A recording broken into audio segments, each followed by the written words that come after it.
So let's get started with the presentation. So KeySweeper. Quick disclaimer, please don't do stupid things with this. You can intercept Microsoft keyboards with this. You could get in a lot of trouble. Yeah. Who am I? I'm John. I like computers. Quick shout out. So Sammy, I don't know how to pronounce that last name, but this guy is awesome. So you might know him from MySpace. He did the Sammy Worm. So if you ever saw that on MySpace, that was him. Actually shut down MySpace servers for a period of time because of that. I think he went to jail, but then he came back out, and now he's a good guy, right? So good guy. He's the one who actually put all this code together. He used a bunch of other people's research, but he did a lot of novel stuff himself. So I want to make sure I thanked him. Links to all of his stuff. Also, Brian Gray and Kevin Cody. Brian, right here. Kevin, back in the corner. These guys were awesome. They helped me out with this. We were here over a month ago trying to put this thing together, making sure it works. Kevin's been doing a bunch of work with this, and we'll get to it at the end, but some porting stuff and being able to do key injection, things like that. Brian did a lot of the initial technical work, the components. He probably made this kit 20 times over at least. So big thanks to both of those guys. You'll notice that some of the videos are coming from these guys too. And the code is mostly hosted by Brian on his GitHub or controlu.net or whatever. Yeah, that's his website. So thank you, you guys. So start downloading. It's not a virus, I swear. But if you are planning to do this lab and you have a laptop with you, please start downloading that stuff. As has been mentioned a couple times, if you're using Linux, the FTDI drivers we have found, or I'll say Brian has found, is mostly already in there, so that shouldn't be a problem. Yeah. So KeySweeper 101. So this is mostly out there as a reference to you guys. These are links to different parts of Sammy's presentation, reviewing different parts, analyzing different parts of how KeySweeper works. This is his stuff. I'm essentially just going to summarize this for you so you don't have to go watch his 28-minute long presentation. You can watch my 28-minute long presentation instead. So a real quick technical summary of what's going on here. So the first thing that these guys did is they did a little bit of intel, figuring out, can I get one of those boards? Just trying to figure out what these keyboards use. And it's not just this keyboard, although we have 3 of them over here. This is just a great example one. There are multiple Microsoft keyboards that are found under this FCC ID, right? And this FCC ID, if you look it up, and it's printed on all of the keyboards, you can find out essentially what it's going to be using on the airwaves. So you can find the exact frequencies, 403 to 480, right? 78 megahertz. And then they went a little bit further and actually ripped the thing apart, and they were able to find this NRF 24LE1H chip inside of it. So that kind of gave them the starting point for this whole project. Then we've got sniffing on a budget. So how they kind of wanted to address the question of how do we get how can we get promiscuous mode in a small form factor for cheap? And this one guy, Travis Goodspeed, did an awesome write-up on this, and Sammy used his research to do a lot of stuff and improved on it a little bit. But so the problem is with these NRF 24L01 pluses, you're going to get the MAC address ripped off while you're receiving it. So during RX, it's going to get ripped off, and there's a great explanation at this link why that's actually specific to like Ubertooth and Bluetooth, but it's very similar. So essentially, the MAC is used as a way to synchronize a little bit, as a sync field, and so it kind of gets chopped off by the chip itself. But Travis Goodspeed used these 5 tricks and was able to get these really cheap, less than $1 a piece NRFs to sniff in promiscuous mode and find what the MAC address is. So the tricks they did was limit the MAC, disable checksums. You can kind of look into this stuff for your own. And I'm going to explain it a little bit on the next slide. So here is an example of, let's call it a packet, right? Here's an example of a packet going from the Microsoft keyboard to the little USB stick that you put in your laptop or whatever, right? So under normal operation, this is kind of what you got, right? So there is this noise, right? So kind of unimportant, but I've heard references that it actually is important, that it has to be OO. I've actually reached out to Travis. I don't really have clarification on why OO isn't important, but so this preamble, and I'm not going to go into all the details. If you want all the details, you can just ask me later. So you have a preamble of either 5.5 or AA in hex, and that's because it's either 1010110 or 010110, because they just kind of need to find the right gauge, off, on, off, on, off, on. And then you've got this MAC sync field. So it's 5 little sections here, and you'll notice that it starts with CD. That'll be important later. And then the payload, so deadbeat, whatever. That's the payload. That's the actual key that's going across, and some other stuff, some headers and whatever. Do you need a seat, Brian or Brandon? Oh, we're good? Okay, sorry. Yeah, we have a couple more seats out there if we need to grab them. So anyway, so this is normal operation here, right? So all you're gonna get is the payload. All this stuff over here is gonna get truncated. Now, here's essentially what they were able to do with manipulating this device a little bit. So they were able to abuse, you see that it's pointing off the chart here. They were able to abuse background noise, which is really cool. So they noticed that if you just sniff, you get a lot of zeros and a lot of Fs, so a lot of nothings and a lot of somethings. And then you also got a lot of A's and a lot of 5s. And all 4 of those are important here. And the reason they theorized why they got a lot of A's and 5s is probably like a clock, on, off, on, off, on, off, just keeping time or whatever. They got like this feedback, and that actually was very helpful here.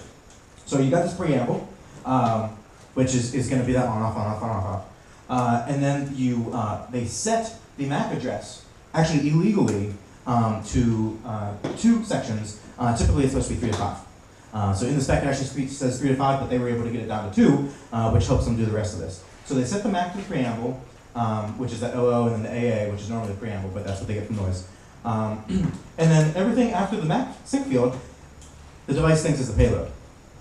So you're now capturing the actual payload and the MAC address. So you essentially have promiscuous sniffing on this device now. So you're able to grab the MAC addresses because typically in order to listen to a specific conversation, you need to hard code in the MAC address. And here we got promiscuous mode, and you can find out what the MAC address is, stuff that's going over the airways. So really, really cool stuff. And then we got time is money. I'm not going to hit all of these points, like I said. We can talk about it later if you want. The key one here is, again, you'll see OXCD. The Mac of Microsoft keyboards is always, in double quotes, starts with OXCD, and that's really, really important. And all of this other stuff is ways that Sammy was able to tune this thing down to make it more efficient. Using smaller bands for searching, only using the AA preamble instead of the AA or 5.5 preamble, stuff like that. So these are all improvements on what Travis did. And now we're going to get into the meat of it. So we've got these packets going across the wire. You're using your keyboard, and it's the communication is AES encrypted using CBC with a 256-bit key. So like most of you would say, like, holy crap, that's pretty strong. That's pretty legit. Like, how are we going to break this?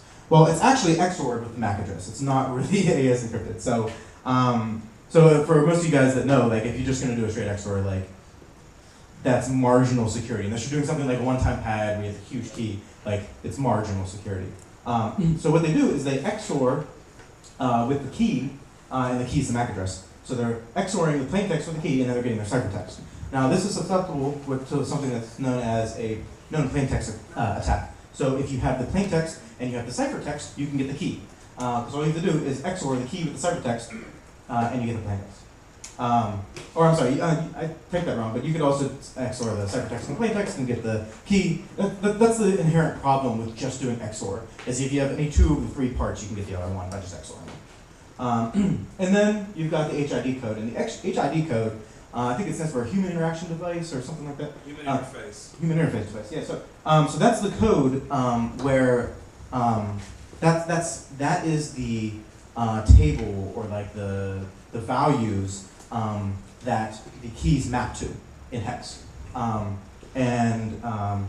You'll see, because it starts with OXCD, which I mentioned before, we don't actually need the MAC address to decrypt keys, and I'm going to show you that right here. So this is a packet.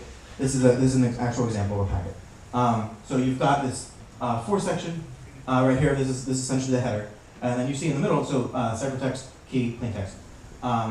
The key is just the MAC address going over CD, CD, CD, just repeating over and over and over, and XORing this plaintext, which this is the juicy stuff right here, and then you're getting the ciphertext. And this is what we actually see over the wire, right? You're actually seeing the ciphertext over the wire. But because of how this works, So the CD, it always starts with CD, right? And because of where the HID code sits, as far as an indent goes, it's always going to match up with the first repeat of the MAC address, which is CD. And you know it's always going to be CD. So you know the key for the hex that you actually care about, the HID code, is going to be CD. And then you can obviously see the ciphertext because you're sniffing on the air. So you can get the plain text right off the bat. So it's kind of funny and it's kind of sad at the same time how bad this is. So yeah, I just want to focus on that. And then you also notice that the checksum is blank. It's because the checksums are optional and they just turn them off. Yeah. The software. So the software is originally available there. That's Sammy's GitHub. And I want to make this clear to everyone who's putting together a kit. By default, these kits allow pickup by other kits. So if you are intercepting and storing things on flash, and someone makes one of these backtracer devices and comes near your device is going to give everything to this other device. So that just means if you're going to use this stuff, be careful because other people could technically pick it up. It's made by default. You can disable that, but that's how all of yours are flashed right now. If you want to reflash them, you can do that, but that's how all of yours are flashed right now because it's mostly default. And essentially all it's doing is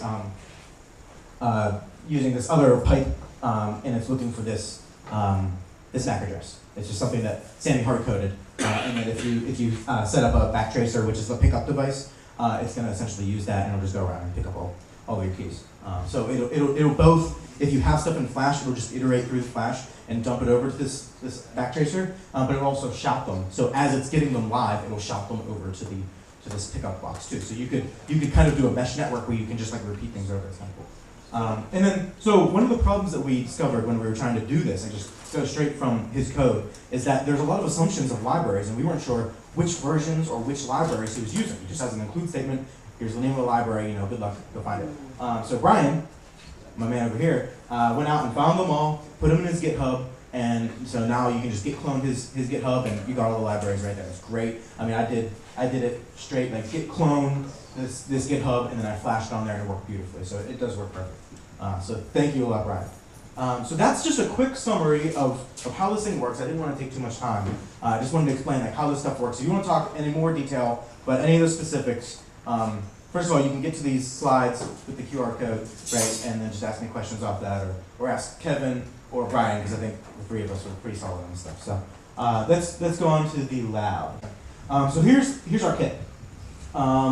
So I'm gonna just no, I don't want to rip one apart. So you got the NRF, which is the chip. Yeah, thank you. Is this chip, the one in the SD bag?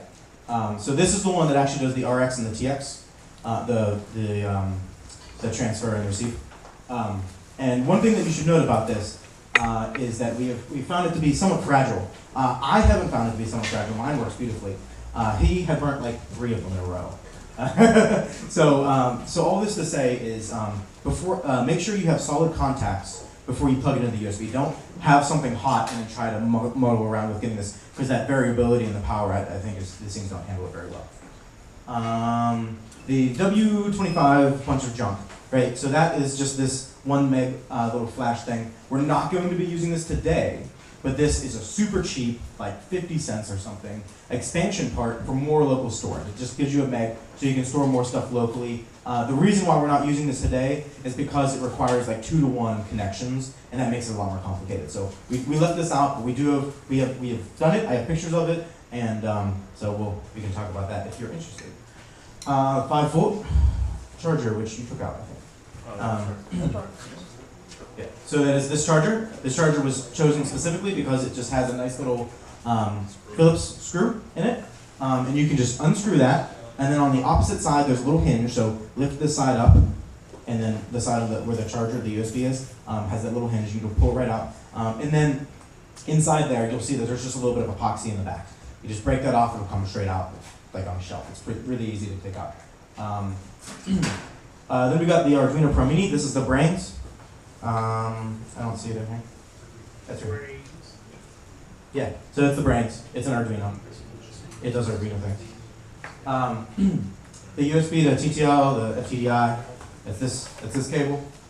This is how you're going to interface. So this is both how you will provide power to your Arduino and how you will read the serial coming from it. So this is how you will know if you got a lock. You have to have that serial connection and provide it that power. For our demo today, if you want to try and stick it in one of these things, you would provide the power from here, and you would just be banking on the fact that it's going to store them locally or send them out via SMS. Those are the things that it captures. And then a bunch of other stuff. So you should have 24 inches, 2 feet of solder. So you'll see all these soldering irons around here. That should be more than enough. I did it with like 8 inches on the first time.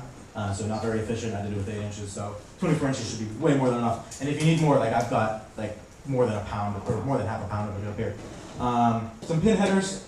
We can explain. There's diagrams later. Explain on how to use those. The solid core wire, which makes it a little bit easier for that pin through hole soldering. And then a clothespin. So the way that we, and this is actually Brian's idea again, we're recommending to use this is, for some of the soldering, it'd be great if you could afford helping hands, at least not here. But you know, we don't have 20 of them. So instead, you can kind of like use it to hold up, like however you can get it to fit. I'm sure you can get it to fit sideways, but I don't like it in my hand. So get these to fit up and get the NRF to fit up, and so you can kind of get a better angle when you're soldering, and that's essentially the purpose of the clothespin. That was like a last minute addition. So downloads. Here's the place to get clone, FTDI drivers, and the Arduino SDK. The Arduino SDK is what you're going to be using to interface with this, to flash it if you're going to flash it, but also to pop up in your serial monitor. Every Arduino is verified functional, all the ones that I hand out, at 115,200 baud. And that's going to be, it should just do that by default. However, some of the other people that helped us out, Kevin and Brian, so I'll go down to 57,600. So if you're having problems or you're seeing garbage come from it, try to pop it to 57,600, see if that fixes it. I personally tested these like last week, every single one of them, making sure they were flashed properly and that they would go through the channels properly, and they all worked at 115,200. So. All right, so the basic build, and this is going to be, this is more of like a reference for you guys to use on your laptops. But so it's already flashed, but this is essentially the way to connect this FTDI, this thing, to your Arduino. So these colors are the colors of the FTDI. You can see at the end there are 4 different colors, and then you'll connect it to these pins on the Arduino, and you'll say what pins, because there are none. And I provided them to you. So you'll see a 4 section, don't break that. It's just a little bit easier to have it as a 4 section, and then there's a single. If you lose any of those, I have like 400 of them up here, so I can give you a replacement, but I try not to lose them, because it's a pain in the butt for me to keep breaking off. So yeah, so I tried to give like short descriptions on the ones that aren't as clear, TX, RX. Yeah, if you have any questions at all about this, please ask, because if you start doing things backwards, you could fry the board. But it is going to be hard for you to see. But there's a reset switch on these, right? It's just a little button. The opposite side of that is where you're going to be doing this stuff. So the opposite side of the switch, and I mentioned that down here. Opposite side of the board from the reset switch. So second step, if you're going to flash it, that would be the first step. This is the second step. This is where you're going to start soldering. So you're going to want to wire up the NRF. Again, the NRF is the one, the USB bag. It has 8 pins? Yeah, 8 pins. So, and I provided wire, and we gave a mapping of what wire should go to what pin, just to make things a little bit simpler. Because if you're using like all the same color, it's hard to tell. You have to, visually trace it every time. So, just these labels should be on your Arduino, or I'm sorry, on the NRF. I'm sorry, yeah. These are what the functions are on the NRF. These are the pins on the NRF, and if you flip the NRF around, it actually says like 1, 2, 3, 4. The one pin has like a square around it, I think, or a circle or something. Yeah. So so that's how you can know what that is. If you have any questions about which one is which, don't just start soldering. Just ask a question to me, Kevin, Brian. You should be good. Excuse me. Go ahead and turn on your soldering irons so they're heating up. It takes them a while. Thank you. And if anyone does not have a soldering iron and has a kit, be friendly. Find a friend. Sorry, we don't have 20 kits, unfortunately. I have one. If we really need one, I brought mine, but mine's like way crappier than these ones. These are nice. And there is one more up at the station over here if somebody wants to stand up there and do it. Cool. Where is it? Thank you. You wanna shoot Joe? I can't cook it. So here's the third step. So you're going to connect the wires that you just soldered to your internet to the Arduino Pro Mini. Pretty straightforward. This is through-hole soldering. Pretty easy stuff. This was like pseudo my first time soldering, and I did it on the first try. So like it's not very hard stuff. It is hot though. Don't burn yourself. I burnt myself. And then you're going to watch the world burn. So you're actually going to lock onto a keyboard, and you're going to be able to decrypt keys. We have 3 examples over here. I'll plug one in and start typing or whatever, and you can see if you have a lock. So you're just going to power your Arduino and connect via serial. You're going to pop open your Arduino IDE, which is the thing you downloaded before, and then you're going to open the serial model. So in the top right, it might just have this symbol, but if we mouse over it, it will say serial monitor. All right, click that. And then we have a how-to video as well, which this guy is seriously the man for. He used that GoPro there and put it right over. He went the whole way through A to Z, made one of these, has it as a video. It's like 8.5 minutes. Fast forwards through the boring stuff, and it has a demo at the end. It's awesome stuff. Like if you're not clear and you can't get a hold of one of us, or you want to do this at home, this video is your tool. That's it for now. We're gonna do a demo. We're gonna do it live a little bit later. Demo. I want to show you guys what this will look like at the end. So here's mine. We've called it the heptapus because it kind of looks like an octopus, but it only has 7 slides, 7 cables. So we're going to do this live. So I have a Microsoft keyboard turned on and plugged into my laptop here. So it's just typing keys. And it wouldn't matter if it was plugged in here or plugged into someone else. I just didn't have anyone else to plug this into. And then I went in here. And so once I open this up, you can't see this, but I went to Tools and Serial Monitor. That opens this up. And essentially, we could reset this if we want. I'm not going to risk it since I know I have a lock. And what I did was I just held a key down. But you don't have to hold a key down. You just have to be essentially using it. And it's sending these signals across. And this thing is going through the different channels, and it's trying to get a lock on what channel or what couple channels this thing is working on. So you can see,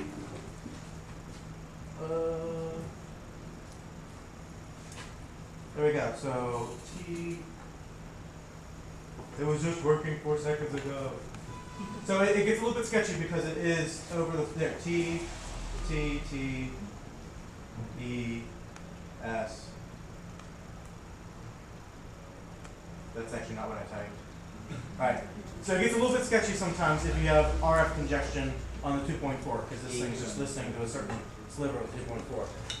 But there we go. See, it's working a little bit better now. I just got tasked off of it. So this thing was talking over the wireless, and my KeySweeper picked it up, got a lock on it, and it was decrypting it in the stream. So like if you see someone putting like password in SWORD, you get the password. So password, yeah. So woohoo! It actually worked. And then you can see. So I just reset it, and you'll see this is it. It's going through and looking at potential keyboards and trying to pick out what this keyboard is. If I just press this key in, it should lock onto it. It really only needs one packet to lock on, and it should take less than a minute to do. One of the other interesting things is that it's actually in the code. It's that once it gets a lock on the keyboard, it actually uses that channel first the next time it works. It'll stay there, it'll actually wait longer on that channel just so it doesn't have to search again if it doesn't have to. Here we go. So we go lock again. Space, space, space. T-E-S-T-I-N-G. Okay, got every single letter, first try, locked it on from a fresh reset. This stuff works, so that's pretty awesome. So the lesson of the story is if someone comes up to you and says, can you hold down one key on your keyboard for like 10 seconds? No, so Be suspicious. no, so this is actually, so it scans each channel for I think like 200 or 500 milliseconds each. It's 500 by default. Yeah, 500 milliseconds each, and it can bust through all of the channels. So as long as you hit a key, this thing would only scan, and it would probably take By the time you type an email, If you're using it for 5 minutes, you're gonna get picked up. Okay. So it's not you don't just have to writing hit down, the key. so you once again, we actually are actively using the keyboard. Yeah, as long as someone's actively using the keyboard, it'll find that and lock onto it. Yeah. So you don't have to press the key down. That's just like to make sure it doesn't do like 3 rounds through before it finds it. Which realistically, if you're gonna use this as a Dropbox, who cares if it takes 3 rounds to go through? You might miss a password or something like that, but Sure, yeah. you're gonna get it in the long term. So. When he says go through, you'll see it. It'll say channel 2304 or 2404, 5, 6, 7. That's literally gigahertz. So it starts at 2.404, I think. 3 I believe. 3, and then goes to 4, 5, 6 to 80. That's so you saw I just went to a new channel, new channel, new channel. The shorter ones are going to the next channel. And what Sammy did, he went to the FCC and said, what's this thing communicate on? And Microsoft's label for the NRF says it goes from 2.4.03 or 03 to 2.40 or 80. So he took just that swath and it's going through each one of those. Yeah, and that's an improvement he made over Travis's research, because Travis was doing something like 180 megahertz or something like that, or 128 maybe, and he spread it down to 78. So I'm going to unplug this so I don't short it on accident. Also, by default, the code, if you grab it directly from Sammy, the code actually does more filtering than we do on this version. You wouldn't normally get all that noise that's going through. That's something that makes it a little bit easier to make sure that it's more insured to get a lock. Yeah. So a couple other quick things I want to run through. Some enhancements to the kit. Yeah, thank you. A couple other things I want to run through. So some enhancements to the kit. And some other demonstrations. So at the end of this, and you guys probably saw this before, it showed an overlay of Brian's hands typing in what he was actually going to, which was the meetup page for SteelCity, and then the screen for the serial, and you actually saw him typing in the password for Chancellor, which is one of our best and most loyal meetup attendees. So, and so that's these typical keyboards which are unencrypted. There is a very small subset of Microsoft keyboards that are AES encrypted that still use the same spectrum. So, and actually, so this was Kevin that picked this up. So he picked up a keyboard, was like, this is gonna be great, and he finally got a lock and it was encrypted. So this is what an encrypted keyboard would look like with a KeySweeper. So you're still gonna get a lock on. So you see it going through this stuff. He just got a lock, and now he's typing. So every time he presses a key, you'll see it scroll. But there we go, AES encrypted keyboard found, locking on. And every time he presses a key, you can see it's going through, but you're just catching the encrypted garbage. So there actually is some AES encrypted Microsoft keyboards, but they're a small subset and they're relatively rare. And actually, he said they were more expensive than like the cheapest. Actually, Or the opposite. Yeah, sorry. There's 11 total wireless keyboards on sale from Microsoft right now. 10 are not encrypted. The cheapest one that you can buy is encrypted. I don't know why that makes any sense. So I mean, good on Microsoft if they're making it easier for us to get encrypted keyboards. I think that's a good thing, right? So anyway, so I'm not going to go through this other one. So next steps, some real quick next steps. So you have the flash chip in there that adds an meg. You can do that. This is actually what it looks like. This is Brian putting it together. You can see it's kind of a freaking mess. Like it's not easy. I'm not criticizing his implementation of it. It's just hard because you have these 2-to-1 connections where you just have to like inject essentially this chip. So it's kind of tough. And then you can read up the prod. I know Pittsburgh starts at read up. So you can replace the charger guts, which I'll hit this later. But Kevin was able to find these at Aldi's, I think, for like $3 a pop, and they're a lot smaller. And I'll show you in the next slide what the guts look like. But they really make better use of that large container for the charger. But it does the same function, so it would still work as a charger, but you can fit those other parts in there a little easier. So you just like replace the guts, and it's pretty good. There's other things you can do here too. You obviously power it from the charger itself instead of from the USB port. Link it to the LED. So on the back of these chargers, there's a little LED, and so it's usually on.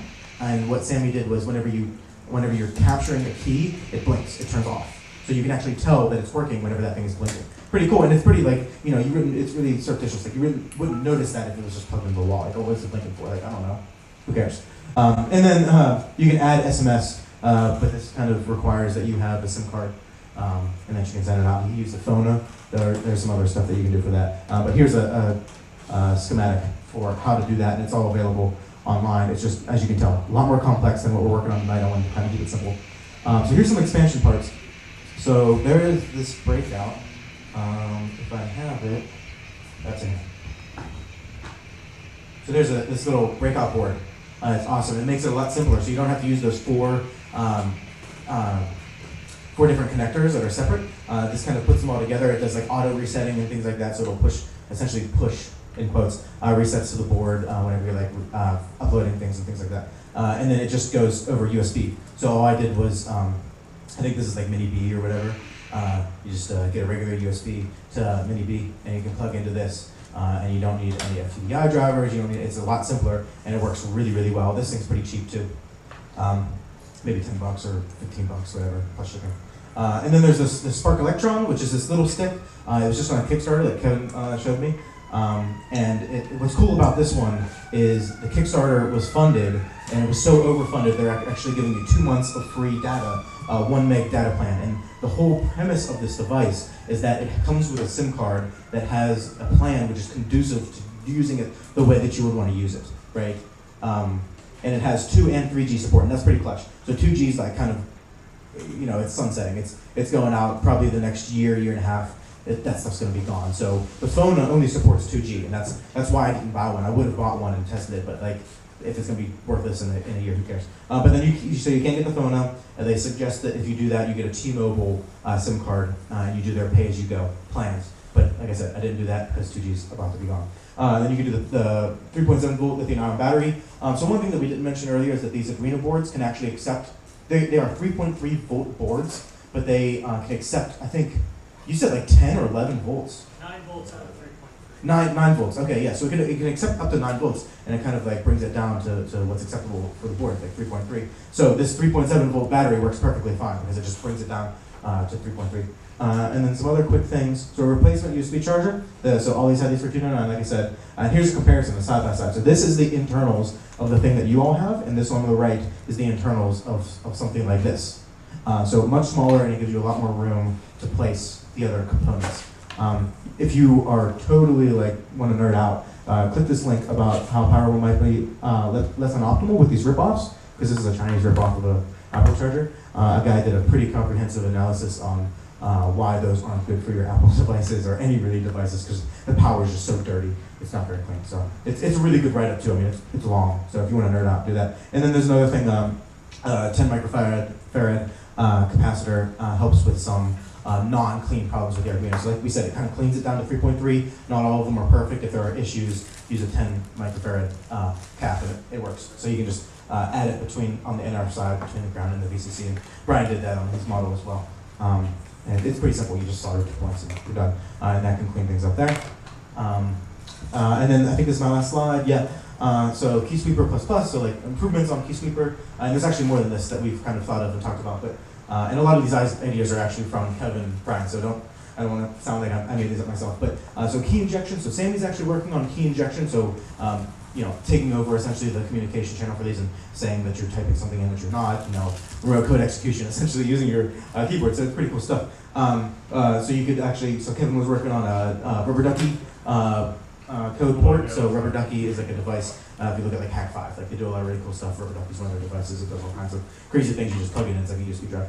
And the key carrier key port. So the key carrier key is a project that almost does the exact same thing as this, except it's a bigger board, more power, 2 antennas, things like that. This is like a scaled down version of the key carrier key project, and I believe that they already have code for key injection, but that just needs to be ported. So those are the 3 things for key injection. KeySweeper sweeper.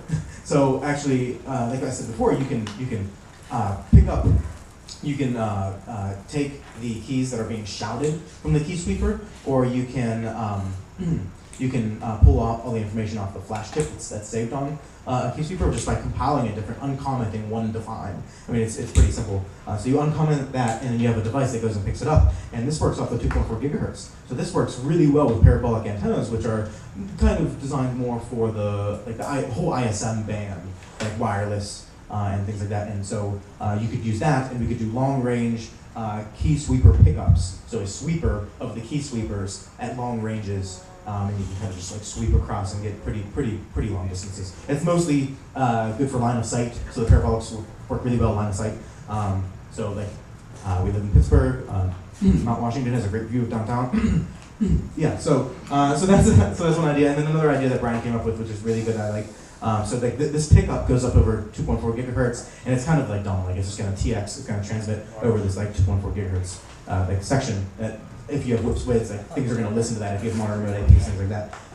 But what if you use Bluetooth for pickup, right? Bluetooth is like, would probably be one of the hardest things to monitor just because of how Bluetooth works. It hops over all kinds of different channels that it has, and that was mostly made so that it didn't have like collisions and stuff back in the day, but now it's great because it's really hard to watch. Like you have to be locked onto a specific device and kind of like understand its hopping pattern to pick it up. So if you wanted to like pick up all these devices, you could set up these devices to offload with Bluetooth, go pick it up with Bluetooth, and good luck in an enterprise picking that up. So, great team. And that's all I got. So thanks everyone for coming out. We can hang around for a little bit longer. That guy calls the shots as far as how long we stay here. And if you guys have any questions, you can contact any of the three of us, or specifically you can just contact me and I can forward along or try to address it myself on the meetup page. And cool.